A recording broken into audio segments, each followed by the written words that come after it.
ಕರ್ತರ ಧ್ವನಿಯ ರಾಜ್ಯಾಧ್ಯಕ್ಷರು ಮಲ್ಲಿಕಾರ್ಜುನ್ ಬಂಗ್ಲೆ ಸರ್ ಅದಾರ. ಇವತ್ತು ರಾಜ್ಯದೊಳಗೆ 4,000 ಪತ್ರಕರ್ತರ ಹೊಂದಿದಂಥ ಸಂಘಟನೆ ಇವತ್ತು ರಾಜ್ಯಾಧ್ಯಕ್ಷರು ಏನು ಹೇಳ್ತಾರ ಹಲ್ಲೆ ಬಗ್ಗೆನ ಒಂದೆರಡು ಮಾತುಗಳನ್ನು ಕೇಳೋಣ.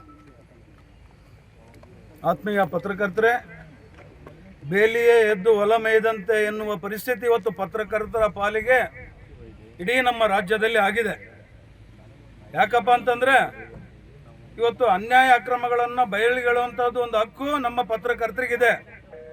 ಅದನ್ನು ಮಾಡಬಾರ್ದು ಅನ್ನೋದು ದೃಷ್ಟಿಯಿಂದ ಕೆಲ ರಾಜಕೀಯ ಮುಖಂಡರು ಏನು ಕೆಲವು ಚೇಲಗಳನ್ನ ಸಾಕಿರ್ತಾರಲ್ಲ, FC ಇರ್ಬೋದು, ಇನ್ನು ಅನೇಕ ಅನೈತಿಕ ದಂಧೆಗಳಿಗೆ ಅವ್ರಿಗೇನು ಕಳ್ಳಗಂಟು ಏನು ಬರ್ತದಲ್ಲ ಅಕ್ರಮ ದಂಧೆಯಿಂದ ದುಡ್ಡುಗಳು, ಆ ದುಡ್ಡಿಗೆ ಆಸೆಪಟ್ಟು ಇವತ್ತು ನಾವು ಏನು ಮಾಡಿದ್ರು ದಕ್ಷಬೋಧನ ಲೆಕ್ಕದಲ್ಲಿ ಇವತ್ತು ಪೊಲೀಸ್ ವ್ಯವಸ್ಥೆನ ಜೊತೆಗೆ ರಾಜಕಾರಣಿಗಳನ್ನ ತಮ್ಮ ಕಪಿ ಮುಷ್ಟಿಯಲ್ಲಿ ಇಟ್ಕೊಂಡು ದಂಧೆಕೋರರು ಇವತ್ತು FC ಏನಿದೆ ಇವತ್ತು ಸ್ವಂತ ಇದರಲ್ಲಿ ಏನು ಕಳ್ಳ ಅಕ್ಕಿಗಳು ಏನು ಹೋಗ್ತಾ ಇದ್ದಾವೆ, ಪಡಿತರ ವ್ಯವಸ್ಥೆಗೆ ಏನು ಸಿಗಬೇಕಾದಂಥ ಬಡವ್ರ ಅಕ್ಕಿಗಳು, ಇಂಥ ಇದಕ್ಕೆ ಸರ್ಕಾರ ಕಡಿವಾಣ ಹಾಕಬೇಕಾಗಿತ್ತು.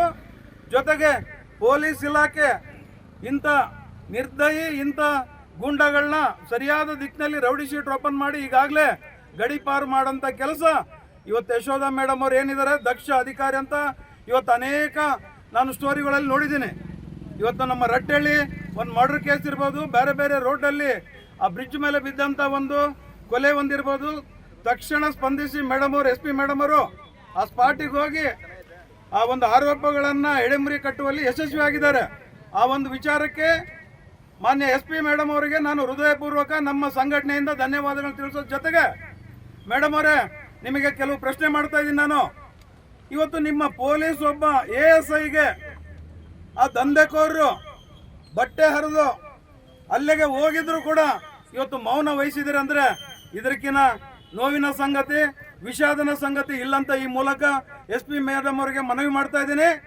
ಕೂಡಲೇ ಆದಷ್ಟು ಶೀಘ್ರ ಈ ತಪ್ಪಿತಸ್ಥರ ವಿರುದ್ಧ ಕ್ರಮ ಕೈಗೊಂಡು, ಇಲ್ಲಿವರೆಗೆ ಇನ್ನೂ ಅವರಿಗೆ ಬೇಲ್ ಆಗಿಲ್ಲ, ನಮ್ಮವ್ರ ಮೇಲೆ ಸುಳ್ಳು ದಾಖಲೆ ಆಗಿ ಇವತ್ತು ನೋಡಿ ಇವತ್ತೇನು ನಕಲಿ ಅಂತಾರಲ್ಲ ನಮ್ಮ ಪತ್ರಕರ್ತರು ಕೆಲವರು ಬರೀತಾರೆ ನಕಲಿ ಪತ್ರಕರ್ತರಂತ. ನಿಜವಾಗೂ ನಾವು ಪತ್ರಕರ್ತರು ಕೇಳೋದಿಷ್ಟೇ, ಸ್ವಾಭಿಮಾನದಿಂದ ಹೋಗಿ ಪ್ರತ್ಯಕ್ಷ ಕಂಡ್ರು ಪ್ರಮಾಣಿಸಿ ನೋಡಿ.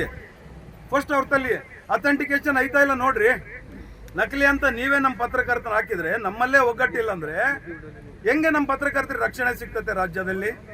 ಇವತ್ತು ಮುನ್ನಾ ಗೌಡಗೇರಿಯವರು ಕಳೆದ 2 ವರ್ಷದಿಂದ ನನ್ನ ಪತ್ರಿಕೆಗೆ ಜಿಲ್ಲಾ ವರದಿಗಾರರಿದ್ದಾರೆ. ಅದೇ ರೀತಿ ನಾಗರಾಜ್ನವರು ಅವರನ್ನು ನಮ್ಮ ಪತ್ರಿಕೆಗೆ ವರದಿಗಾರಿದ್ದಾರೆ. ಜರ್ನಲಿಸ್ಟ್ ವಾಯ್ಸ್ ದಿನಪತ್ರಿಕೆ ನೀವು ಗೂಗಲಲ್ಲಿ ಸರ್ಚ್ ಮಾಡಿ ನೋಡಿ, ಅದಕ್ಕೆ ಏನೇನು ಲೈಸೆನ್ಸ್ ಬೇಕೋ PRJ ಇಂದ ಸರ್ಕಾರದಿಂದ ಎಲ್ಲವೂ ಇದ್ದಾವೆ. ಅಂಥವ್ರನ್ನ ನಕಲಿ ಅಂತ ಹೆಂಗೆ ಹೇಳ್ತೀರಾ? ದಯಮಾಡಿ ಈ ರೀತಿ ನಮ್ಮ ಪತ್ರಕರ್ತರ ಆರೋಪ ಬೇಡ, ಬರೆಯೋದು ಬೇಡ. ಮುಂದಿನ ದಿನ ನೀವೇನಾದರೂ ತಿದ್ಕೊಳ್ಳದಿದ್ರೆ ನಿಮ್ಮೆಲ್ಲನೂ ಮಾನನಷ್ಟ ಹಾಕಿ ಬೀದಿಗೆ ನಿಲ್ಲಿಸೋಂಥ ಕೆಲಸ ನಾವು ಮಾಡ್ತೀವಿ ಅಂತ ಈ ಸಂದರ್ಭದಲ್ಲಿ ನಮ್ಮ ಪತ್ರಕರ್ತರಿಗೂ ಎಚ್ಚರಿಕೆಯ ಗಂಟೆ ನಾನು ಕೊಡ್ತಾ ಇದ್ದೀನಿ. ಇವತ್ತು ಆದಷ್ಟು ಇವತ್ತೇನು ನಡೆದಿದೆ ನಮ್ಮ ಮುನ್ನೋರ ಬಗ್ಗೆ, ನಾಗರಾಜ್ ಬಗ್ಗೆ ಮೇಲ್ನೋಟಕ್ಕೆ ಇದು ಸುಳ್ಳು ಅಂತ ಪ್ರತಿಯೊಬ್ಬರಿಗೆ ಗೊತ್ತಿರೋಂಥ ವಿಚಾರ. ಇವತ್ತು ದಂಧೆಕೋರಿಗೆ ಹೇಳ್ತಾ ಇದ್ದೀನಿ, ಆದಷ್ಟು ನಿಮ್ಮ ಒಂದು ಅತಿರೇಕರಿಗೆ ಕಡಿವಾಣ ಆಗ್ತಾ ಇದ್ರೆ ಮುಂದಿನ ದಿನ ನಾವು ಪತ್ರಕರ್ತರೆಲ್ಲ ಸೇರಿ ನಿಮಗೆ ಒಂದು ತಕ್ಕ ಪಾಠ ಕಲಿಸ್ತೀವಿ. ಜೊತೆಗೆ ಇವತ್ತು ಜಿಲ್ಲಾಧಿಕಾರಿಗೆ, ಪೊಲೀಸ್ ವರಿಷ್ಠಾಧಿಕಾರಿ ಯಶವಂತ ಮೇಡಮ್ ಅವ್ರ ಹತ್ರನೂ ಹೋಗ್ತಾ ಇದ್ದೀವಿ. ಹೋಗಿ ಅವ್ರಿಗೆ 1 ತಿಂಗಳ ಕಾಲ ಗಡುವು ಕೊಡ್ತಾ ಇದ್ದೀವಿ. ಇದಕ್ಕೇನು ಕ್ರಮ ಅಂತ ಕಾನೂನಲ್ಲಿ ಏನಂತ ನಮಗೆ ಗೊತ್ತಿದೆ. ಇದು ಸ್ಕ್ವಾಶಿಗೆ ನಾವು ಹೈಕೋರ್ಟಾಗಿ ಹಾಕಿದರೆ ಏನಾಗ್ತದೆ ಅಂತಲೂ ನಮಗೆ ಗೊತ್ತಿದೆ. ನಮ್ಮ ಪತ್ರಕರ್ತರಿಗೆ ಕಾನೂನೇನು ಹೇಳ್ಕೊಡೋದೇನು ಬೇಕಾಗಿಲ್ಲ. ದಯಮಾಡಿ ಈ ಸುಳ್ಳು ಆರೋಪ ಏನಿದೆ ಕೂಡಲೇ ನಿಷ್ಪಕ್ಷಪಾತ ತನಿಖೆ ನಡೆಸಿ ರದ್ದುಗೊಳಿಸೋಕ್ಕೇನಿದೆ ಪೊಲೀಸರು ತಮ್ಮ ಮಾನ ಉಳಿಸ್ಕೊಳ್ಳೋಕ್ಕೆ ಈ ಪ್ರಕ್ರಿಯೆಯಲ್ಲಿ ಮುಂದಾಗಬೇಕಂದ್ಬಿಟ್ಟು ಅವರಲ್ಲಿ ವಿನಂತಿ ಮಾಡ್ತಾ ಇದ್ದೀವಿ. ಯಾಕಂದರೆ ಪೊಲೀಸರ ಮೇಲೆ ಅಲ್ಲೇ ಆದಂಥ ಸಂದರ್ಭದಾಗೆ ಅವತ್ತು ತಾವೇ ತಮ್ಮ ಸ್ಟೇಷನಲ್ಲಿ 353 ಮಾಡಿದ್ದೀರಿ. ಅಂಥ ಸಂದರ್ಭದಲ್ಲಿ ಸೋಮೋಟೋ ಮಾಡಿದ್ರು ಅದೇ 4-3 ಜನ ಮೇಲೆ ಅದೇ ವ್ಯಕ್ತಿಗಳು ಯಾರನ್ನೋ ತರಿಸ್ಬಿಟ್ಟು ಅವತ್ತು ಹೊಡೆದಾಟ ಆಗಂಥ ಟೈಮಲ್ಲಿ ಅವತ್ತು 7/6/2026 ಏನು ನಡೆದಿದ್ದ ಘಟನೆ 11ರಿಂದ 11:45 ಘಟನೆ. ಅಂಥ ಪ್ರಕ್ಷುಬ್ಧ ವಾತಾವರಣದಾಗೆ ಇವರು ಜಾತಿ ಎಟ್ಟು ಬೈಯಕ್ಕೆ ಸಾಧ್ಯನಾ? ಹೋಗಲಿ ಅಂತ ಹೊಡೆತ ತಿಂದಂಥ ಸಂದರ್ಭದಾಗೆ ನಾಗರಾಜ್ ಅವರು ಹಲ್ಲೆ ಮಾಡೋಕ್ಕೆ ಅವ್ರ ಮೇಲೆ ಆಫ್ ಮಾಡ್ರು ಮಾಡೋಕ್ಕೆ ಸಾಧ್ಯನಾ? ಇವು ಮೇಲ್ನೋಟಕ್ಕಿದ್ದಾವೆ. ಜೊತೆಗೆ ಆ FIR ಅಲ್ಲಿ ನೋಡಿದೆ, ನಮ್ಮ ನಾಗರಾಜ್ ವನಹಳ್ಳಿ ಅವರು ಮಾತ್ರ ಹೋಗಿದ್ದಾರೆ ಅಂತ ತೋರಿಸಿದ್ದಾರೆ. ಪಾಪ ಎಲ್ಲಿ ನಮ್ಮ ಮುನ್ನಗೌಡಿಗೆ ಹೆಸರು ಇಲ್ಲ, ಏನಿಲ್ಲ.